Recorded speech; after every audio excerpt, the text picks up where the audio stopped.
Hey everyone, welcome to today's Explainer. We are diving straight into one of the wildest psychological experiments ever disguised as internet entertainment. Mrbeast's Last to Leave Mansion Keeps It Challenge.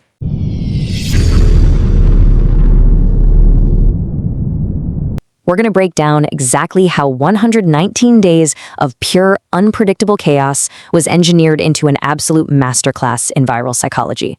I mean, this wasn't just a bunch of guys hanging out in a house. It was a calculated stress test of human endurance, and the strategy behind it is just fascinating to unpack.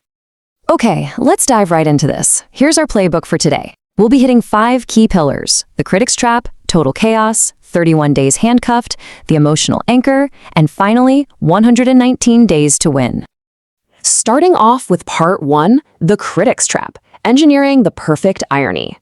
The absolute brilliance of this whole event actually starts before anyone even steps foot in the mansion. It's what we can call the hater hook strategy. Basically, the creator specifically cast contestants who had publicly claimed his past challenges were incredibly easy. Take this quote from one of them right before the challenge. "Is it just me, or are the Mrbeast contestants nowadays so soft?" I mean, the sheer arrogance of that statement, right? It sets up this delicious irony because as a viewer, you are instantly hooked. You want to see if these tough-talking internet critics can actually walk the walk when faced with the grueling reality they've been making fun of. Now, to make the impending psychological drop hit even harder, the challenge kicks off with this incredibly jarring false sense of comfort. These guys are unleashed into a massive, luxurious, million-dollar mansion. We're talking 7 bedrooms, game rooms, a movie theater, the works. Naturally, they're giddy. They think they've hit the jackpot. But here's the trick with viral psychology. You have to raise the contestants up to an extreme peak of comfort so that the inevitable plunge into discomfort is as dramatically and emotionally jarring as possible. Which brings us to part 2, total chaos, the predictable breakdown. Now, what's really interesting is the juxtaposition here. You'd think a luxury mansion would foster a totally chill vibe, right?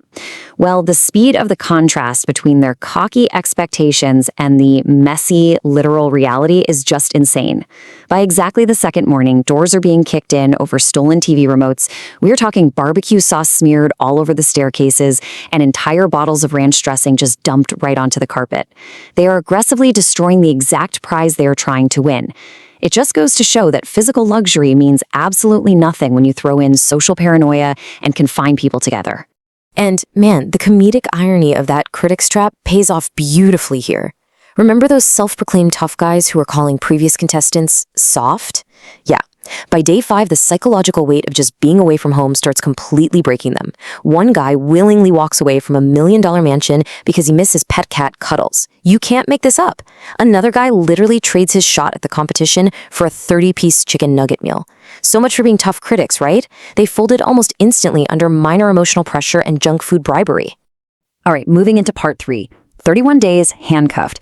This is where the psychological warfare really kicks in. So once the weakest links eliminate themselves, the creators realize physical boredom just isn't enough. The timeline of escalation becomes completely relentless. On day 10, the rules shift entirely. The remaining guys are forced to be handcuffed to each other. And not just to anyone, but often to the very people they've been arguing with. This goes on for a grueling 31 days. Then the rules morph again. They bring in this bunker hand scanner where an alarm just blares randomly, giving them less than a minute to scan in or they're out. By day 65, pairs are forced into these extreme, tiny solitary confinement rooms with limited food. The whole environment is engineered to guarantee they can never, ever get comfortable. And this brilliantly illustrates the bizarre pattern interrupts they used. Imagine being locked in a room where a single KSI song is blasted at top volume on an infinite loop for 24 hours straight. As a viewer, it sounds hilarious, but in reality, it's a highly calculated method of sleep deprivation and sensory overload, perfectly designed to test their absolute breaking point. Now, let's shift gears a bit for part 4, the emotional anchor, grounding the chaos. You see, endless chaos really only works if there are real stakes involved. Underneath all these ridiculous stunts, there was a very heavy human cost. The emotional anchor of this entire ordeal becomes the palpable isolation and the literal loss of time. This wasn't just some game show shot over a weekend. Real life was actively leaving them behind. A haunting example of this is Pierce. He was trapped inside that mansion for so long that he completely missed his own high school graduation ceremony. The creator actually had to bring his principal, along with a cap and gown, into the mansion just to give him his diploma. It suddenly grounds all the wild antics and reminds us, the viewers, exactly what these guys are sacrificing to be there. And let's see how this builds into the next layer of the psychological toll.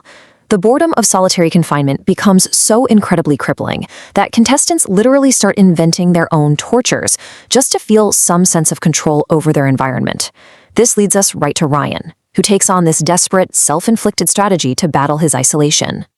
To fight off that mind-numbing emptiness, Ryan tackles this massive number.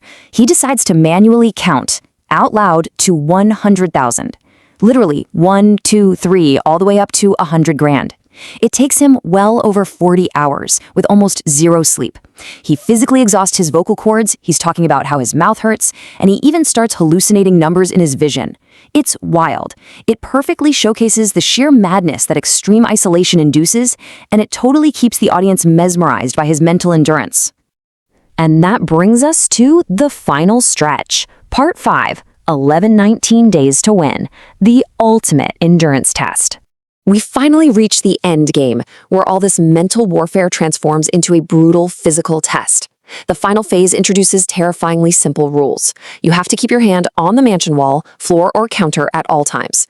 If you lift it, even for a second while you're asleep, you lose. Just to twist the knife a little further, there's a $100,000 cash buyout sitting right there, tempting them to quit. But the ultimate psychological twist? Mrbeast himself steps into the arena, slaps his hand on the wall, and declares he is personally competing against the remaining players. So to win, they literally have to outlast the architect of their own misery. So, the crucial point here is this massive number, 119. Try to really wrap your mind around the abstract weight of that. It's almost 4 entire months.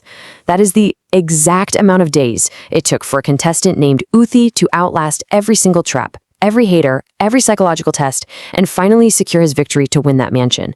It is just an absolute astronomical display of willpower. From the hater hook right down to the sensory deprivation, every single phase of this was a masterful stroke of viral psychology.